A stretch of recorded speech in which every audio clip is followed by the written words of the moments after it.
Sir నమస్తే. నమస్తే bro. Sir ఇప్పుడు చలో వికారాబాద్ కార్యక్రమానికి వెళ్లకుండా 3 రోజుల నుంచి గృహ నిర్బంధంలో ఉంచినారు మిమ్మల్ని అని చెప్పేసి చెప్తున్నారు. దానికి సంబంధించిన ఏమన్నా ఆధారాలు ఉన్నాయా? ఇప్పుడు ఉందిగా పోలీసు వాళ్ళే 3 రోజులకే ఉందండి, ఇదే ఆధారం. సరే, ఈరోజు వాళ్ళు ఏంటంటే ప్రభుత్వం భయపడుతుంది, హైడ్రా మీద జవాబు చెప్పడానికి వాళ్ళగా జవాబు లేదు. ఈ రోజు రిజిస్ట్రేషన్ భూములల్లా ప్రభుత్వం లేఅవుట్ చేసిన భూములల్లా ఇల్లు కట్టుకుంటే దాని మీద జవాబు లేదు.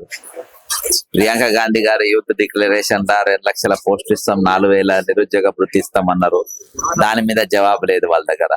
కాబట్టి ఈ రోజు రిటైర్మెంట్ అయిన ఉద్యోగులు దాదాపు 22,000 మంది అయినారు. ఇవాళ ఇప్పుడే 76 మంది రిటైర్డ్ ఉద్యోగులు ఇప్పుడే చచ్చిపోయారు.